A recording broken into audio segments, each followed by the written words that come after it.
Good morning, everybody, and welcome to our April 2020 IFRS webinar. Now, in this month, we've got the long-awaited webinar on impairment testing after the implementation of AASB 16. Now, this has definitely been the talk of the town. How do we do impairment testing? And also, it's come at a time that is, I would call, a perfect storm. We are bringing right-of-use assets onto balance sheets, and just as we bring these right-of-use assets onto balance sheets in Australia, we've got the impact of COVID-19 on impairment testing, so a perfect storm to have this discussion in. So the presenters today, I think my name shouldn't be there. The main key presenter today is Kevin. He's done the hard work on this and will do the hard work today. And then I'll basically doing an introduction and maybe catch it at the end. So basically, Kevin is our presenter today. The topics that he will discuss is, first of all, an overview of some basic concepts around AASB 16. Then he'll move on to impairment of non-financial assets as covered in AASB 136 or IAS 36. And in particular, he'll look at unit of account, CGUs, the measurement approach, timing of assessment, and then impact of COVID-19. And then finally, he'll look at impairment of right-of-use assets. How do we allocate it to CGUs, value in use, how do we adjust the model, and approaches to lease liabilities. So before we go much further, good morning, Kevin, and I'll hand over to you, Kevin. Good morning, Aletta, and good morning, everybody else. I'll just get some admin out the way. Aletta, can you share your screen? I think the screen might not yet be shared. There we go. Oh dear, there we go. All Sorry, right, so Kevin. thank you, Aletta. No. Welcome everybody to this, and Aletta is correct. This is a perfect storm. Interestingly, just for some background, we actually put this slide or this topic in the mix. I think it was November, December last year. We were actually planning the topics for 2020. We had no idea at that time that we were going to have COVID-19 hit us, and so not only have we got right-of-use assets and the interaction with impairment coming through this financial reporting season, but we now also have COVID-19. So it is an absolute perfect storm. And Aletta, we could not have got the timing of this presentation any better. So let's jump straight into it. Overview of the basic concepts. This session is not about lease accounting in the sense that we're going to cover anything other than broad overview basic concepts, and that is a right of use asset will appear on your balance sheet for your leases if you are a lessee, and a lease liability on the credit side. Now, we've done so many webinars and there's so many BDO publications out there on the new lease accounting standard, but the core concept of today is essentially right of use asset which was not there before. It would have been expensed as an operating rental before, but now you have a right of use asset on your balance sheet and a lease liability. Before I go on at this point, I probably need to point out the obvious to a lot of organizations is that the intrinsic nature of lease accounting hasn't changed. So nothing in the business has really changed operationally. With lease accounting, it's that we are capitalizing those obligations and rights where previously we would have expensed them. And that's one of the key elements I'm going to come back to during today's presentation, because a lot of organizations who are starting to hit impairment testing keep saying to us, but nothing's changed. How is it possible that you know, I'm getting impairment, or that I've suddenly got a write down of assets, because nothing in the business has changed? And that is true. And because of that concept, you've got to be really careful how you calibrate your impairment testing to make sure that you're actually not changing the intrinsic value of the business when there hasn't been a change. So we will come back to that as we go, but core concept to follow is right of use asset is recognized under the new leasing standard. It appears on the balance sheet with an associated lease liability, and that gives rise to amortization through the statement of profit and loss, as well as lease interest expense through P&L, whereas previously you would have had operating rental for the lease liability payments. I think I'll leave it there. The block at the bottom right, being the short-term, low value and variable lease payments, is also very key to this concept. One of the important concepts in lease accounting is that not all lease payments are capitalized into the lease liability. So you will still have, under the lease standard, some operating rental amounts or some lease rental expenses that are essentially posted directly to profit and loss. And those would be your short-term, low value and variable lease payments. That is very important to understand for impairment, because those cash flows are still running through your profit and loss, and you essentially need to understand what those amounts are in order to keep your calibrated impairment test consistent later on. And I'll show you what I mean in a model later on. I think those are all the key points I want to make there in terms of basic concepts. The last one is transitioning to AASB 16. Now, if you haven't yet transitioned or decided on your transition to AASB 16, it's probably worth noting that the decision you make on transition to AASB 16 in terms of which method of transition will have an impact on your impairment down the line.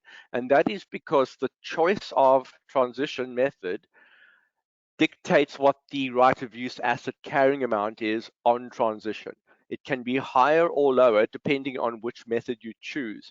And you can already see how that will start to feed into your impairment calculations, because if you have a higher right of use asset on the balance sheet, that means there's more asset to justify in your impairment test. So it is important to understand that the choice of transition to AASB 16 does have an impact on impairment. Now, most organizations that we are dealing with transition using the modified retrospective method.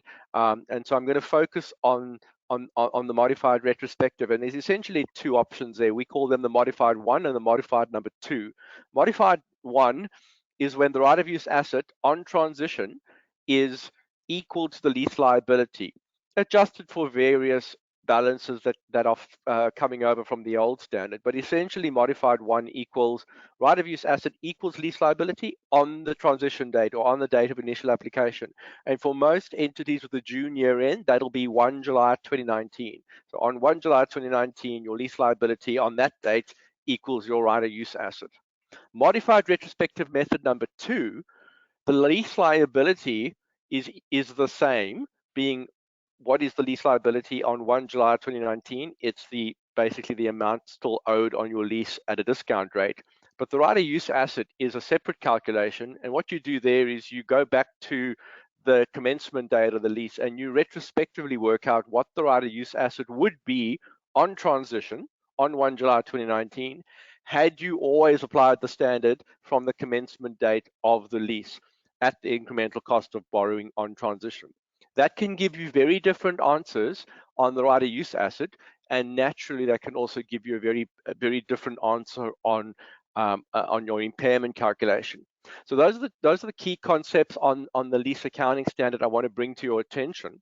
I also want to bring to your attention that if you haven't made a decision to transition to AASB 16 yet, and you are likely to face impairment because of COVID-19, you may want to have a look at modeling which transition method would suit you. And we've been doing that. BDO does that.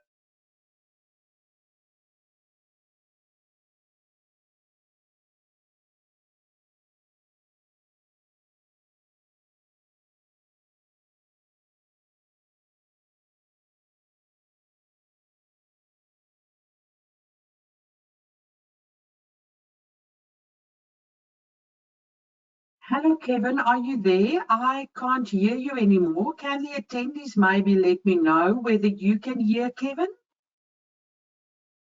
In the chat box on the right or the question box at the right, if you can maybe send me some messages. I think Kevin has dropped off. I can't see Kevin.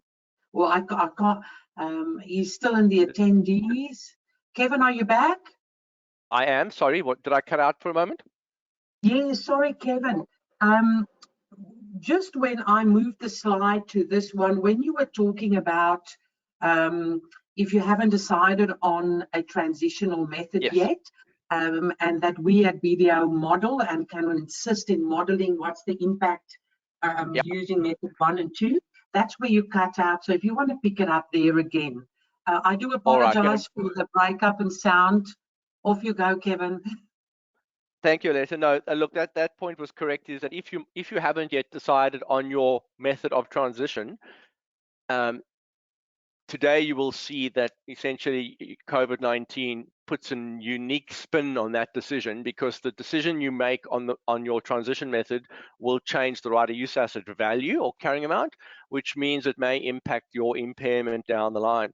And it is something that can be modeled and should be modeled before you decide, and before you actually go into that decision, you know, for lease accounting and then impairment testing. All right, so we'll hop on to impairment of non-financial assets. The relevant standard here is AASB 136. The right of use asset arising from lease accounting is tested for impairment, along with all other types of non-financial assets that may be subject to impairment, including goodwill, your brands and intangibles, property, plant, and equipment. It's essentially one of those groups of assets. And so that's the standard we'll be looking at today. The impairment concept here is very simply an asset on the balance sheet is recorded at a carrying amount that is the lower of its, shall we call it, its depreciated cost or other valuation, and recoverable amount. And the recoverable amount is the higher of the fair value less cost to sell or cost of disposal and value in use. Now, really what that means is, and I always use inventory as an example, inventory isn't covered by the standard, but the concept is the same. Inventory is recorded at the lower of cost and net realizable value. Well, that's kind of the same concept here. The net realizable value is essentially the recoverable amount. Assets should not be recorded at an amount higher than their recoverable amount. And that recoverable amount is generally, or is, the higher of its fair value, less cost of sell, and its value in use. On the next slide, we actually kind of break that out a little bit. The slide after. And we'll talk about what those means. But the level of impairment test, and this is really important for a COVID-19 environment, the level of impairment test starts with, if there is an indication that an asset may be impaired, its recoverable amount shall be estimated for the individual asset. And that's really true now for really any asset on the balance sheet. I think it can be fairly generally stated that in a COVID-19 world, there are indications that many assets are impaired. And we'll talk about that a little bit later.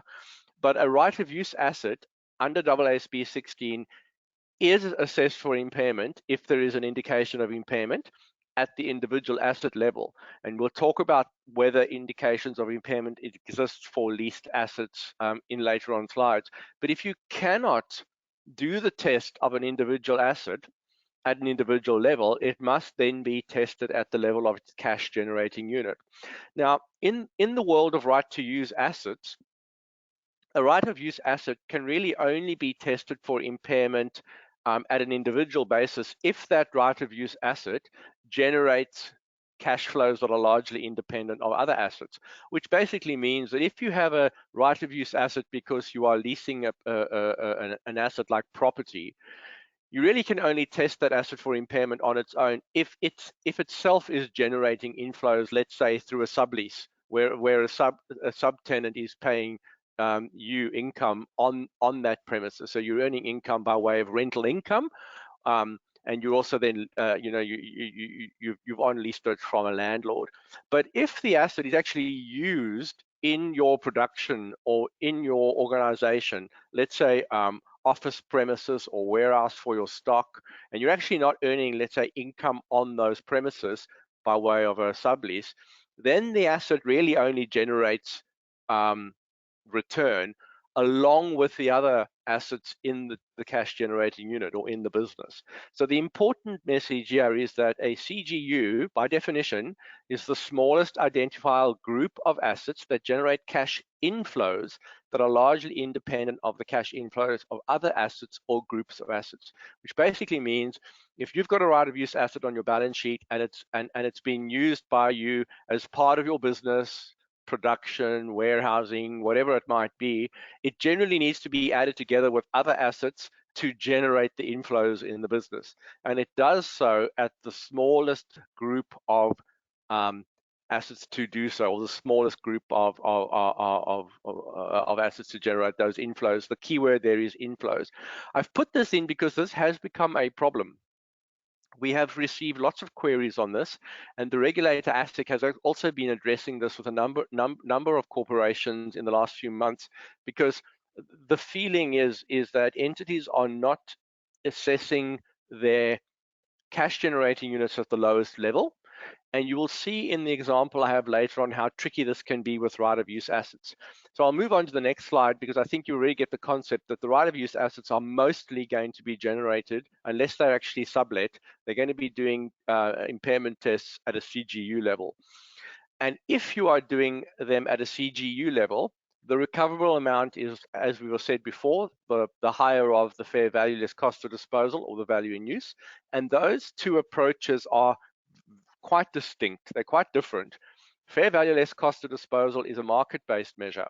It assumes that you will sell the CGU and recover the amount principally from the sale. And there you would actually do a valuation using the most appropriate technique, whether that's a market approach or a cost-based valuation or an income approach, but it's a market participant-based approach. You have to essentially say, what would somebody else buy this for? And what would they take into account in actually, measuring its fair value? A value in use is an entity-specific measure. It's very much focused on what the entity is going to do with the CGU, and it's quite restrictive in AASB 136. It's a 5-year DCF. That's pretty much what you have to use with a discount rate such as a weighted average cost of capital, normally reflecting market assessments of risk. But the 5-year DCF is quite specific to the entity, and that's the one that's mostly going to face entities in the coming months when they are looking at the return on their CGUs and the return on their right of use assets. How do they plan to keep using those assets to generate their income and the return? All right. And then finally, the last bit on the general concept is the timing of impairment tests.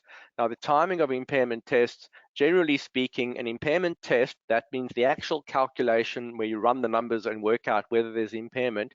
There's really two options here. The first one is that you really only do an impairment test on a CGU on an annual basis if you have a CGU which has goodwill allocated to it, or if it has an intangible asset with an indefinite life, useful life attached to it, or where those intangible assets are not yet available for use. So generally, most organizations that have, let's say, goodwill or brands on their balance sheet, they'll be running annual impairment tests. But for everybody else, you only do an impairment test if there is an indicator of impairment present in the CGU. And as I said, in a COVID-19 world, I would expect that there are lots of indicators suddenly starting to emerge in organizations. And so I think there would be many tests, impairment tests run in the current environment on CGUs. Even if the CGUs don't have goodwill and brands and other intangible allocated to it, you may have to do impairment tests on a whole host of CGUs that have never previously had impairment tests done against them, because there'll be indicators of impairment in those CGUs. And one of the key ones for this presentation will be right of use assets. So we'll deal with that. So let's have a look then at the impact of COVID-19. Now, BDO has issued a number of publications on COVID-19. There really is a host of publications developing, but the one I'm going to refer to in this presentation is a publication was put out relatively early in the pandemic on the potential impacts of the coronavirus on the 2020 reporting period. And there are several sections in that publication that deal with impairment indicators. Essentially, what are the indicators either in the entity or in the market as a whole that might indicate that you actually have a problem on your carrying amount, that you might have to go and do an impairment test. And they list a couple there, and I've actually repeated them here. Things like reduced consumer demand for goods. And that is clearly emerging in the market. People are starting to close their wallets. But reduced consumer demand for goods can also mean that you've been forced to close your doors and you can't let people in. So you actually just can't make a sale. That could be an impairment indicator. And the reason it's an indicator is because it's reducing your cash inflows. You're not making sales. And if you can't make sales, then you've got more overheads to cover with no sales, which means you walking backwards, going into negative territory, and that means your value in use is starting to decline. It's a very simple concept. Less income means less carrying amount on your balance sheet because you're not making a return on your assets. The other one I want to point out there is the rent concessions and rent holidays. Now that is topic of the moment from Canberra as well as from the state government, because the ability to keep landlords and tenants in place and essentially not destroy businesses in the process is leading to a number of commercial and residential rent concessions, rent holidays, and generally the ability to try and, shall we say, cool off the rental market in a bit by actually providing relief.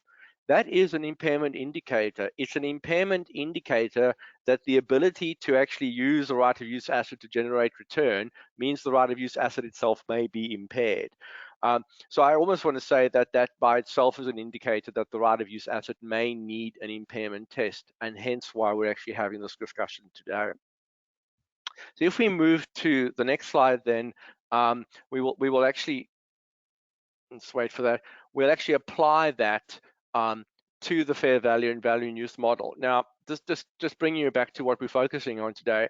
Today's focus really is on impairment testing of the right of use asset. So this concept on the slide obviously applies to any cash generating unit, the higher of fair value and value in use, but I'm actually applying this mostly today to the right of use asset. And fair value is generally used to measure a cash generating unit when there's an exit price available for an orderly transaction under current market conditions.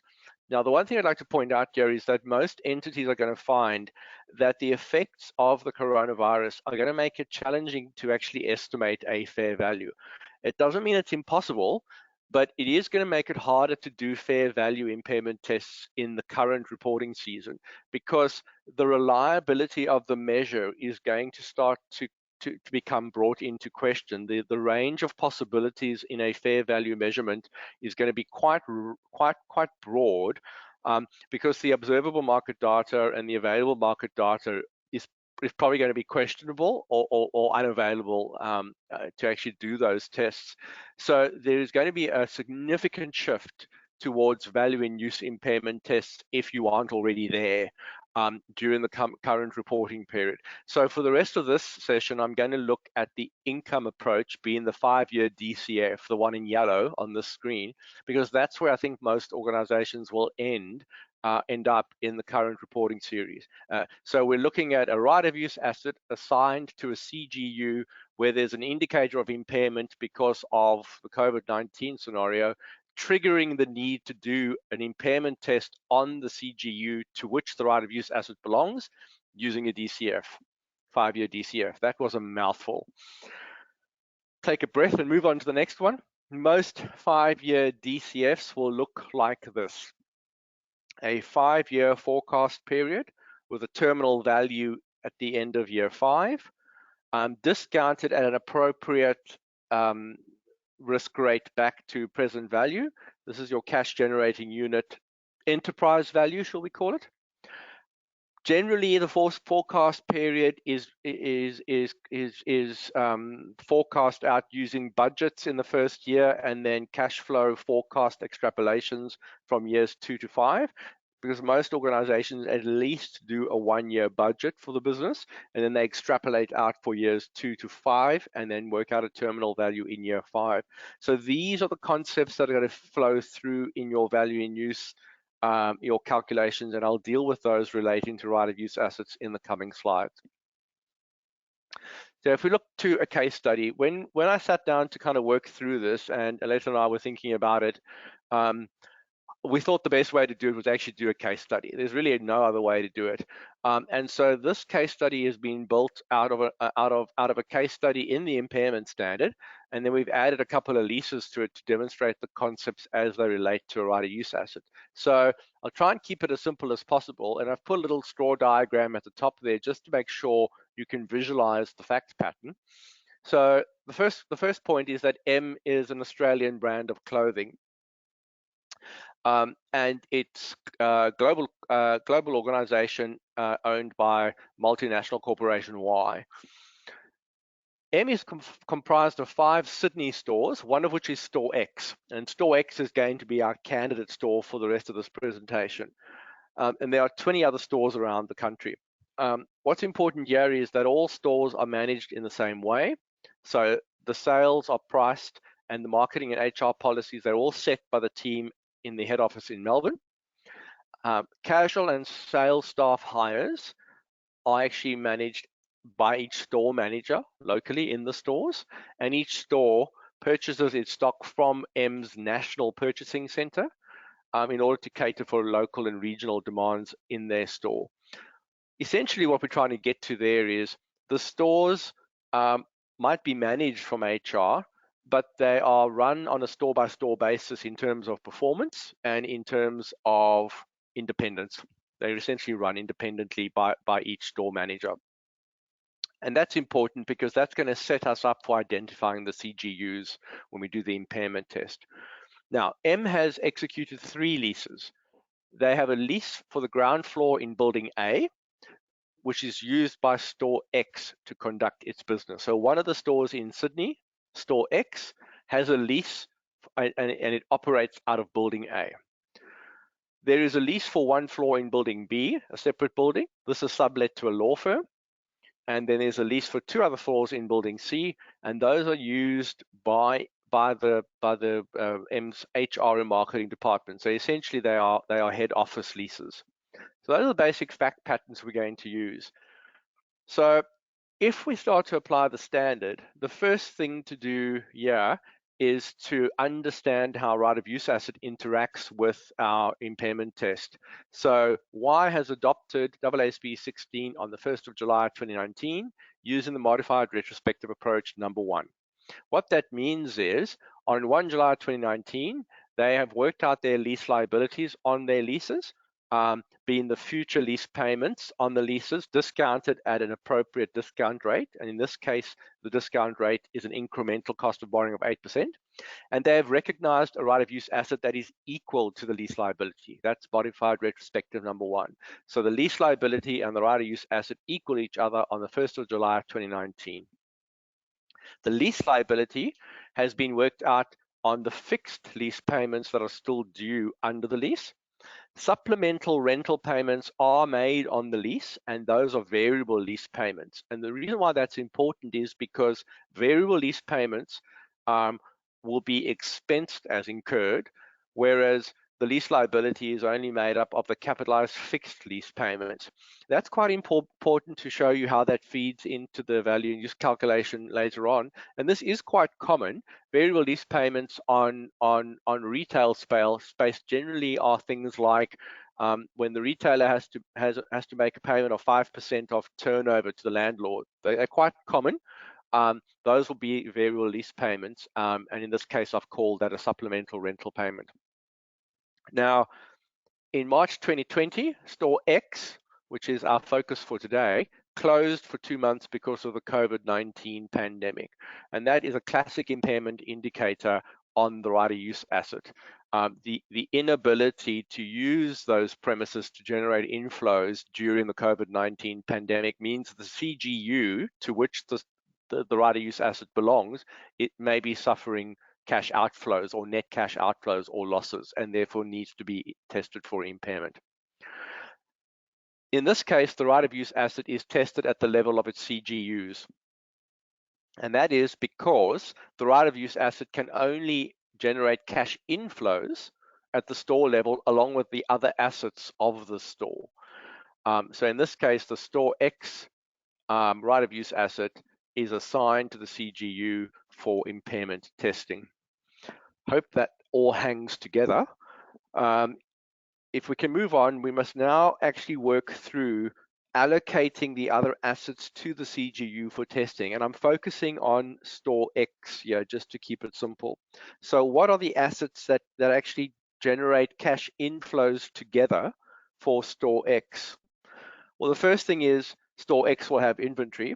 The inventory is not tested in the CGU as part of value in use. It's actually tested for impairment separately in the inventory accounting standard at the lower of cost or net realizable value. So the inventory is not assigned, but the right of use asset, which is assigned directly to store X, is assigned to the CGU. Store X can only make money or make cash inflows by having this lease because it therefore has premises from which to operate. So the right of use asset gets assigned to store X.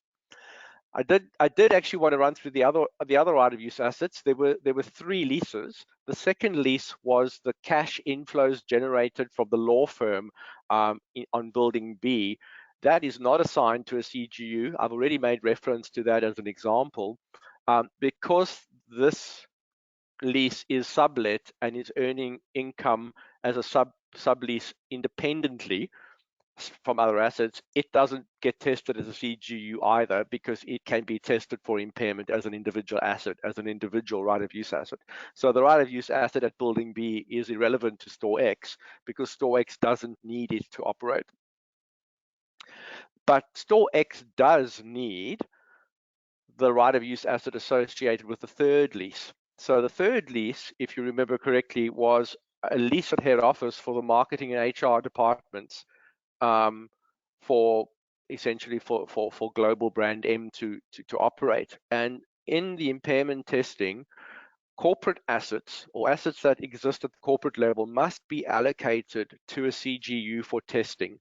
So in this case, each CGU in this business, which is essentially the 25 stores of the business, must get an allocated portion of the head office leases. They will all get a little bit of that into their CGU because each store needs the head office assets in order to operate.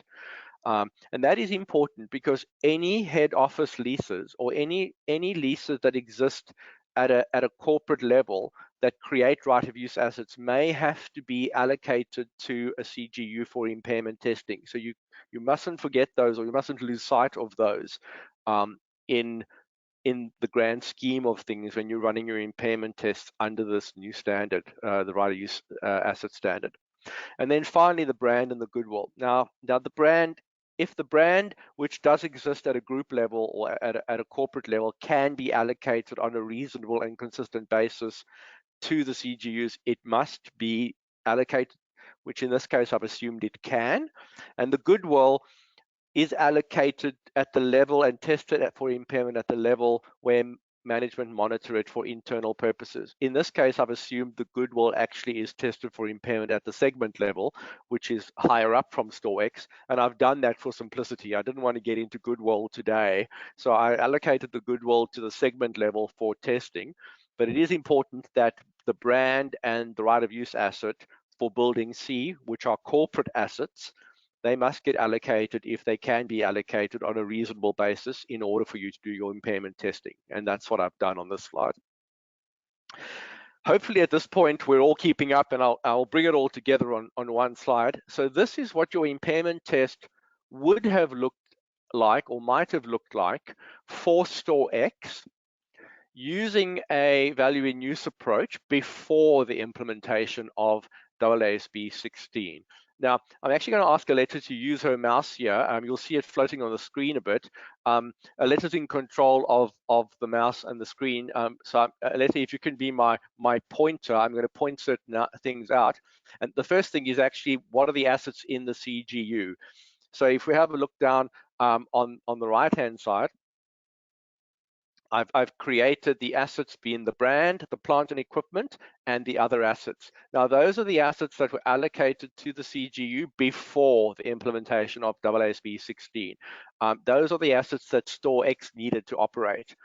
The enterprise value comes from our calculation, which I'll run through now, and the difference gave us a headroom of 37, which means there was no impairment in the CGU before the application of AASB 16. If we have a look then how we did the calculation, it's a 5-year DCF.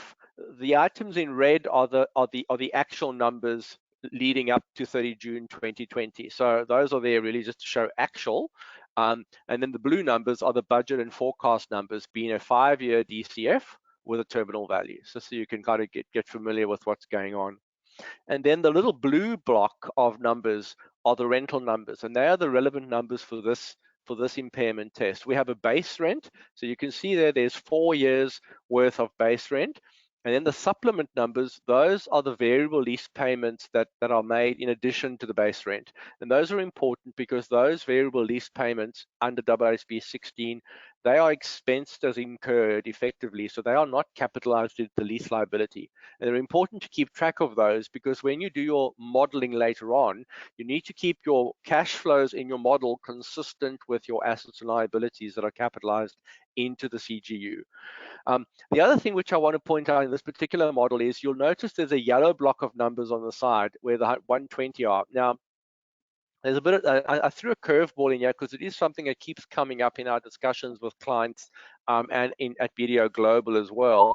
And that is what happens to the lease after the lease expires. So there's actually an underlying assumption here that this lease will expire by the end of 2024. And therefore in year 5, the entity will actually have to take out a new lease or will have to renegotiate a lease. And that'll become important later on because it basically means that when I apply AASB 16, I will only capitalize as my right of use asset the remaining lease liability on the lease on the Store X lease. So in this example, and it's a very key part of this discussion, is that I've actually only got a 4-year lease remaining in my forecast, and years 5 and the terminal value, they are essentially an amount that has been forecast on what they will commit to renegotiate the lease or find another lease to replace the premises. Because Store X can only operate if it has a lease or if it has premises. So that's essentially it's essentially a budget or a forecast for what will happen to replace the existing lease in year 5. If we can then jump onto the next slide, and this was going to explode on your screen when it comes up, we now are going to adopt AASB 16, and it'll change the way we do our value use calculation quite fundamentally. Now, what we probably need to do here is, first of all, point out that this is just one method to do the impairment test under AASB 16, and the reason for that is there's a conceptual debate happening amongst shall I call it the industry or profession at large on how do you adjust your value and use calculation to cope with the new lease accounting standard. But the view that's on the screen is essentially, I want to say it's probably the mainstream view that's emerging on how to deal with impairment testing for right of use assets. But there are variations on it, and so it's not like this is the one answer that everybody must follow. This one sort of captures many of the key concepts, but there are some variations out there. Some organizations actually are essentially retrofitting the CGU assets in order to make the impairment test look like it would have looked under the old standard. So in other words, on the slide before, when I did the value in use, they're actually doing the value in use calc as if nothing had changed in the accounting standards. But that doesn't exactly ring true in the accounting standards, and that's why I'm proposing this one, which essentially tries to cater for the right of use asset in accordance with the impairment standard and keep the principles of valuations aligned with the assets in the CGU. But there will be variations, and you should probably discuss those with your auditors, or you can get hold of us at BDO IFRS Advisory. We can have those discussions. But let me run through what we've done. The first thing is to start again with what assets are in the CGU. So we still have the, and this is on the right-hand side where Alette's pointing now with the red dot. So we still have the brand and the plant and equipment and other assets, but now we have the right of use asset for Store X appearing, And we also have the right of use asset for the corporate leases that have been allocated to each of the cash generating units in the organization. So it's a smaller amount, a number 5, but you need to pick that up because we do get an allocation of corporate assets. So the CGU assets have gone up, and now they those must now be justified with the value in use calculation. Now, essentially, what's happening here, if it isn't clear already, is that what's changed is that the right of use assets have gone from an operating lease to essentially a finance lease. We don't use those terms anymore under lessee accounting under AASB 16, but essentially the lease liability is a borrowing under the accounting standard, and that's the key change in the business.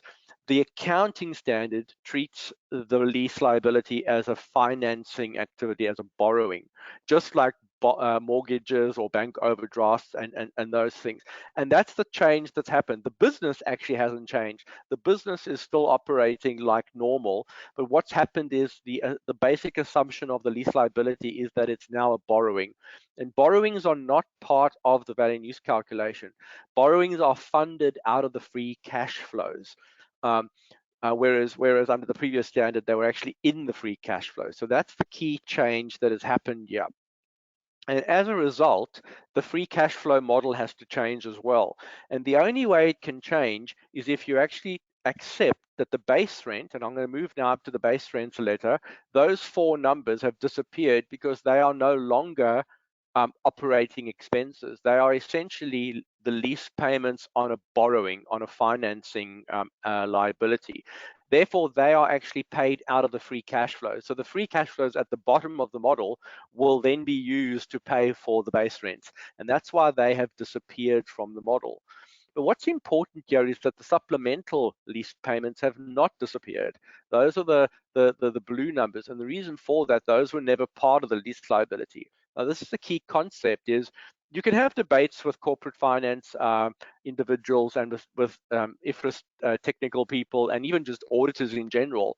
But what I'm trying to do in this model is show you how the consistency or the like-for-like comparison of the cash flows and the assets line up under the impairment standard. There will be variations under different models. There will be different opinions here.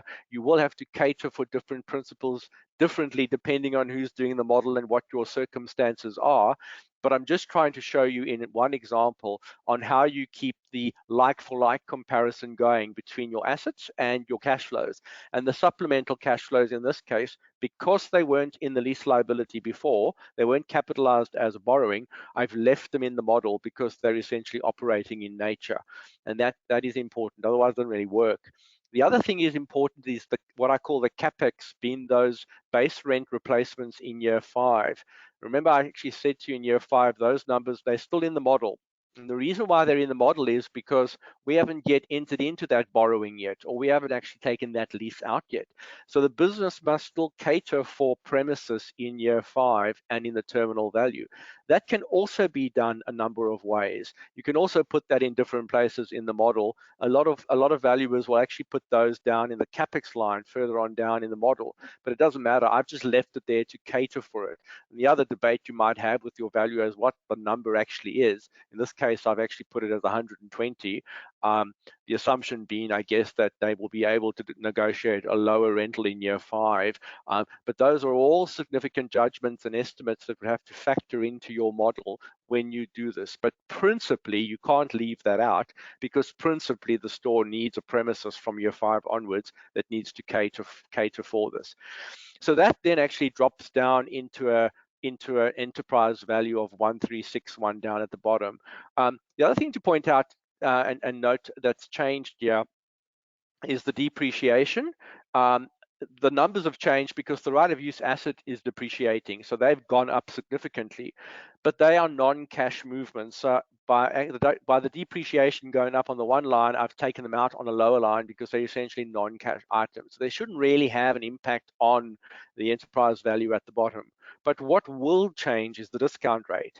Now, I've just randomly changed it from 15% to 14%, but there's actually a real science behind that, because the discount rate essentially is in this case, it's a weighted average cost of capital, and that's made up of debt and equity structure of a comparable company. And by putting the lease liability into borrowings, we've essentially changed the debt structure.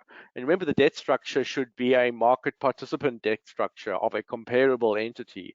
That actually does require thinking on how do you adjust the discount rate for the debt structure. There's the split between the equity and the debt components, and where do you get your multiples and variables from when you actually build that discount rate. And you should really put some effort into that and get some help on that, because there's actually a number of variables changing there in this current environment. One is it's the debt, the comparable debt structure has changed because the lease liability is now a borrowing. But the other thing that's changing at the moment is the COVID-19 scenario, and you need to be very careful about how you adjust your model for COVID-19. Now, that's not the purpose of today's session, but I have sneakily made an adjustment to the model. If you have a look at the revenue numbers at the top for 30 June 2020, you can see there was a big drop off to 700. And that was because 2020, in this example, suffered from a 2-month store closure. That will have to factor into your modeling going forward, because the recovery period from the pandemic is going to have an impact on store X. So you can see there's a bit of a slow recovery there. It's not very slow. I've made a slight adjustment for it, but that will also then factor into your discount rate. First thing is not to double count those variabilities in the discount rate. And then there's also going to be discussions about whether the alpha and the beta factor in the discount rate need to be adjusted. So you need to keep those consistent. Not the purpose of today, but that's the double whammy that Aletta was referring to at the beginning. Because not only do you have a new accounting standard bringing in a new asset, which is conceptually changing where the liability goes to, but you've also got variabilities in the cash flow because of COVID-19, which is also going to change the uncertainty. First of all, it's going to change your forecast, but also then the uncertainties in the cash flows need to be factored into the model somewhere, and they mustn't be double counted. So this is probably the key focus area in the coming months that you're going to need to focus on. In this case, then, what this has given us is an immediate impairment of 17. Now, most advisors will tell you shouldn't have a change in impairment if all that's changed is you've changed the accounting. You haven't changed the operating viability of the entity. You've just changed where you've put things. But the reason why I got impairment in this case is driven by 2 key factors.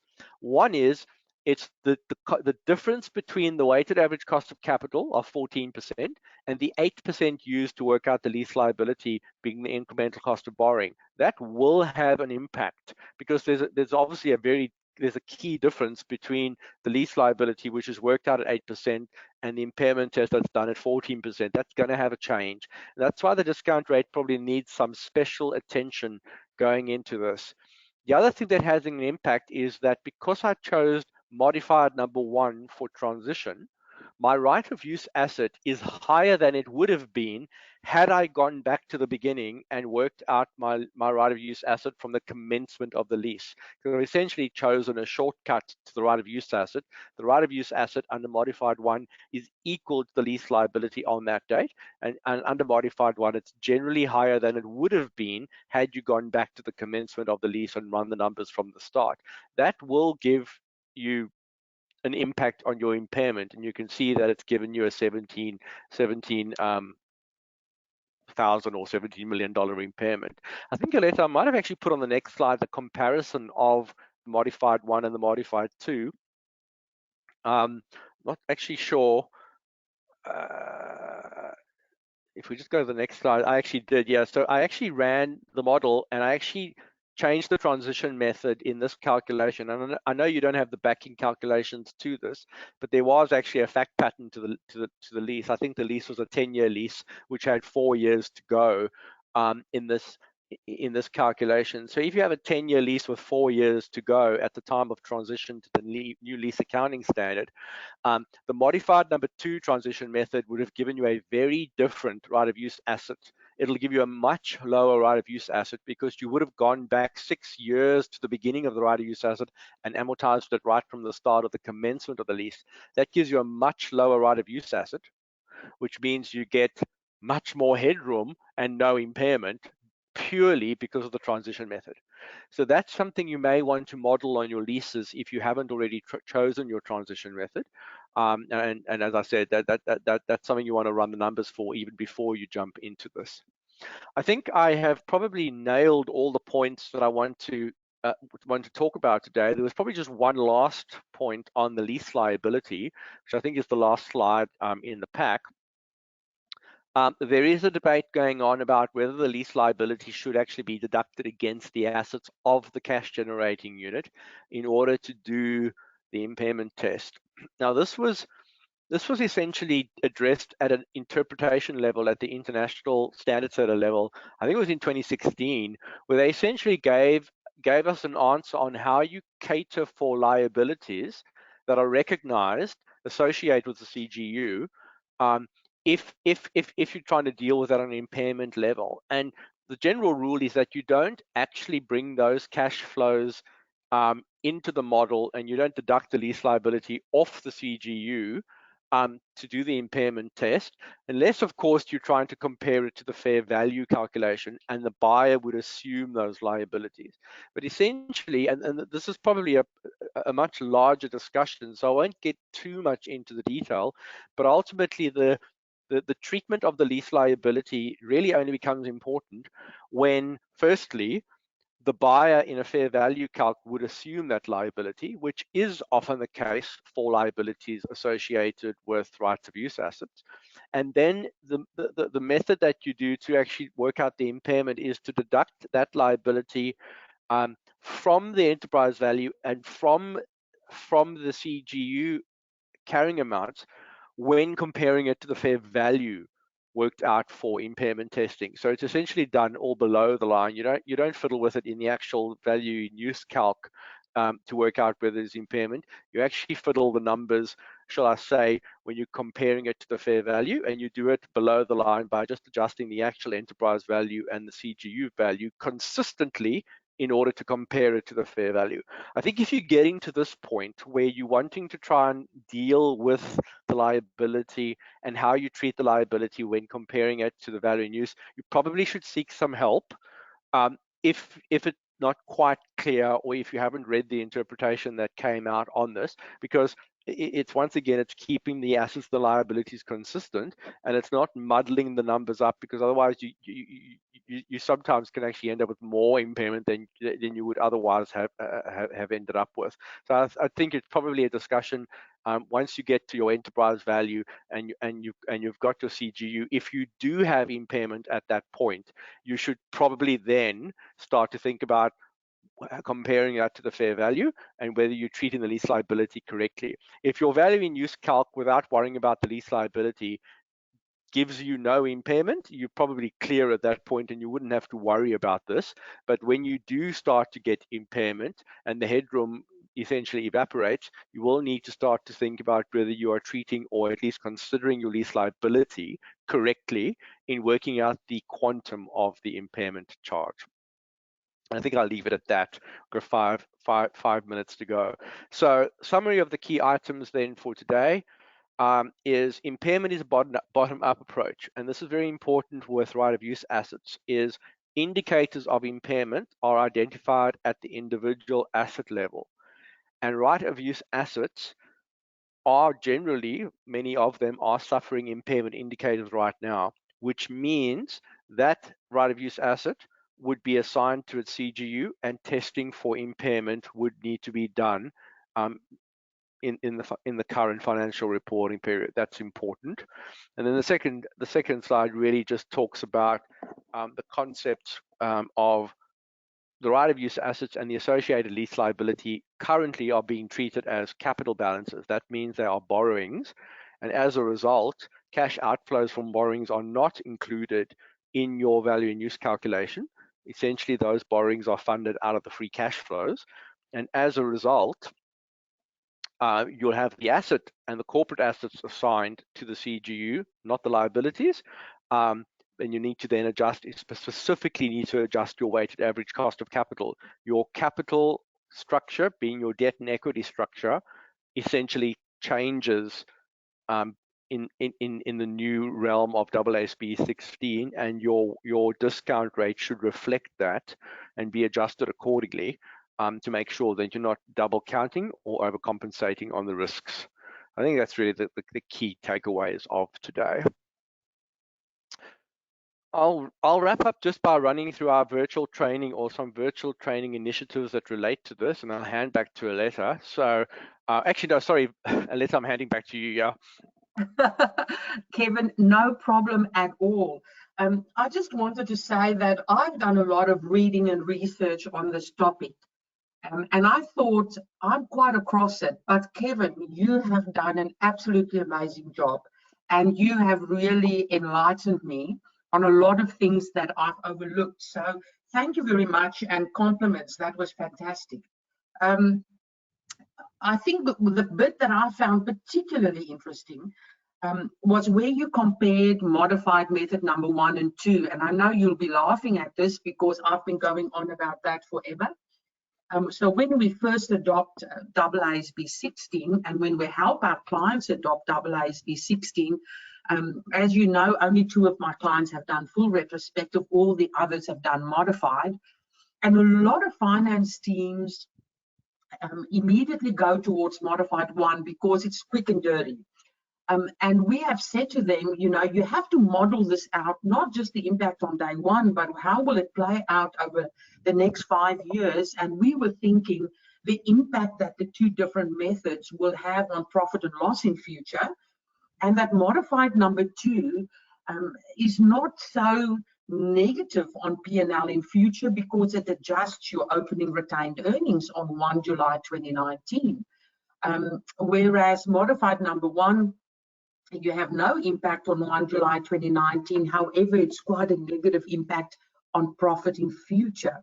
Now, this is just another reason to show that, you know, that if you've used modified number 1, you've actually put additional pressure on your impairment test going forward. So that was fascinating, and I really appreciate that, Kevin.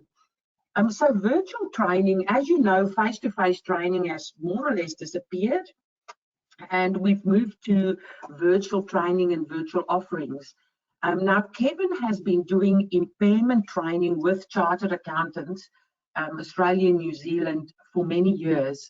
And this year, he'll continue that relationship, and he'll do a presentation, 4 sessions, actually over 4 weeks, with them, as well as a valuations expert where they will look at impairment insights.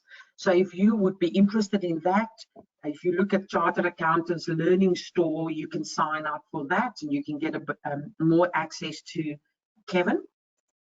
Then also BDO have decided to do some virtual masterclasses. Initially it was face-to-face, but now we're doing virtual masterclasses of AASB 16.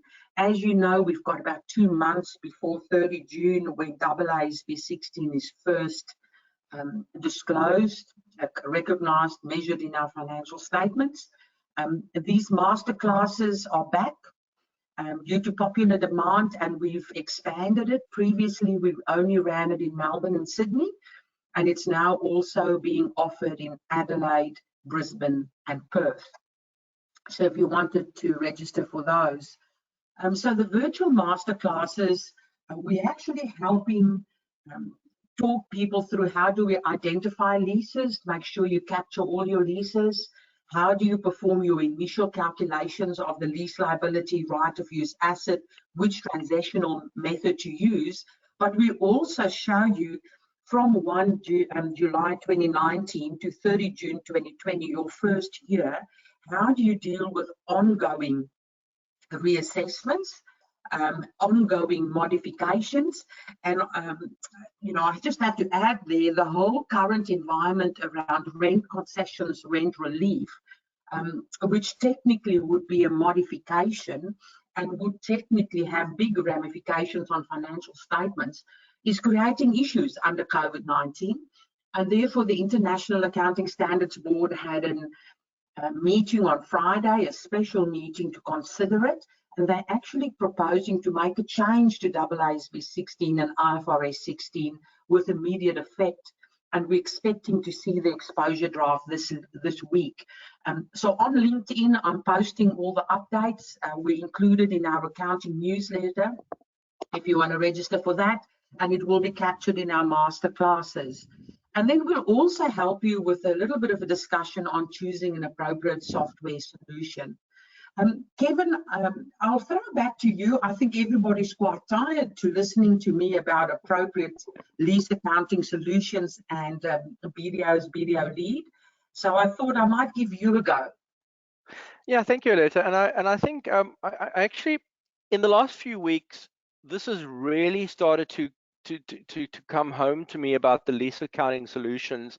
And I think the important here is that solutions, when I use the word solutions, I'm not necessarily more talking about software. More and more organizations are coming to us and they're realizing that the lease accounting isn't so much about the software as it is also about the, shall I call it, about the application of accounting standards. And if today didn't indicate to you how important getting your accounting judgments and estimate correct, then I think you're missing the point. The first thing, and there's 5 questions here that if you haven't yet gone looking for a lease accounting solution, you really need to kind of answer these 5 questions to make sure that whatever your solution is, it can deal with that. And I don't only mean software, I mean, can the broader solution, do you have the staff available? Do you have access to the advisory, the IFRS advisory knowledge and expertise to put this together? So 1, do you even need software? Can you outsource this? 2, do you have the capabilities in your finance team? 3, does your solution distinguish between reassessments and modifications? And that is becoming really important because in COVID-19, as Alexis just mentioned, if you're going to have rent concessions or renegotiations or even just government changes to the environment, you need to know how to account for those, and you need to understand what it is in order, under the accounting standard, in order to process the adjustments, because it can have impacts on different parts of your your profit and loss. The other thing is the delta. This is something that I've started to notice in the market, that some organizations have bought, let's say, should we call it Excel models or basic models of accounting software to try and do the lease accounting. But lease accounting doesn't support the impairment, onerous lease, and re-estimation of provision delta. What I mean by that is, if you're impairing your right of use asset, the lease liability doesn't change because you still owe that, but the right of use asset is impaired because you've gone through, let's say, this impairment test. That means you need to change the carrying amount of your right of use asset and also change the amortization of the future right of use asset. Your software needs to be able to keep track of that, or your solution needs to be able to keep track of that. And some of the software solutions don't do that. So make sure your solution or your software can do that, because if it can't keep track of adjustments to the asset, which are not because of, let's say, the lease itself changing, like impairment, then you're going to end up with problems later on. And then also, like I said, does your solution support unforeseen adjustments from COVID-19? So those are 5 key questions you need to think about going into the next 2 or 3 months before you get into this. The other thing is that BDO Lead is our solution at BDO, and it's part of a broader package of lease accounting solutions. It is a software that can actually do all of the 5 things I've said before, but also it is cushioned or encompassed by the IFRS advisory team. So you don't just get BDO Lead or the calculation software, you get access to the advisory specialists that can help you understand how to use that and account for all these variables in your lease portfolio. From the smallest portfolio up to the largest real-time solution, we can offer that. Be it BDO Lease Management, which is our solution where we don't sell you the software, but we can actually do the accounting for you on an outsourced basis, right up to actually selling your BDO Lead as a software as a service to you. And all of them are supported in some way or another by IFRS advisory services, which is, I think, unique in the offering that is available in the market. Aletta has already spoken about our masterclass, and I've given there are various areas you can click through to if you're looking for some assistance on that, either contacting one of the advisory partners at BDO directly, or actually clicking on the links. And there's also a very nice YouTube video associated with each of these, being the lease management services and the BDO lead as software as a service. Little YouTube videos, that's Aletta's YouTube video. She's put those together. I think Aletta's going to be a star one day. So we'll click on her YouTube channel and keep her going. But please, as I point out there, all of the solutions include in some way or another BDO IFRS advisory services, which is frankly unique compared to a lot of the other market options available to you. And you can just give us a call directly. We can help you with that. Kevin, I have to say my children are finding it particularly amusing that I've got YouTube videos. You know, they thought that TikTok and all of that is only for them, and here mum is on YouTube. So please don't make fun of me. I'm quite sensitive about that. How can we help you? So BDO's IFRS advisory team in Australia, we've got 5 partners, and you are more than welcome to contact any of us directly. And I've given you the contact details and email addresses. Kevin, based in Sydney, I'm based in Melbourne, but please feel free to reach out to any of us. And we've got a nice large team getting ready for AASB 16, impacts of COVID-19, etc. I think the other thing that I wanted to flag here, we're rolling out our AASB 16 masterclasses, and that is running in May and June. But we're also about to launch a series of COVID-19 masterclasses, and in particular the impact of COVID-19 on 30 June financial statements. So just looking at what does that mean for impairment testing, share-based payments, going concern assumptions, financial instruments, expected credit losses, etc. So that will also be launched within the coming days, very soon. We also provide a lot of free support to our clients. We've got e-learning that you can find on our website on IFRS 9, 15, 16, the new not-for-profit standard. We've got technical updates. Our accounting news went live this morning, and again, there's a lot of videos in there. Kevin, few more for you to make fun of me. And then there's the global IFRS resources, some wonderful publications around the accounting standards. I would like to say thank you very much to Kevin for running this session. Well done, Kevin. Quite amazing. To all our clients for attending. It's wonderful to speak to you, even though it's just virtually. I hope to have some virtual meetings with you. Hopefully you can join some of our master classes. And please feel free to reach out to Kevin or I if you want to talk about impairment, lease accounting, BDO lead, or just have a chat. Happy to do that. Thank you very much, and have a good day. Bye-bye, Kevin. Goodbye, Aletta. Goodbye, everyone.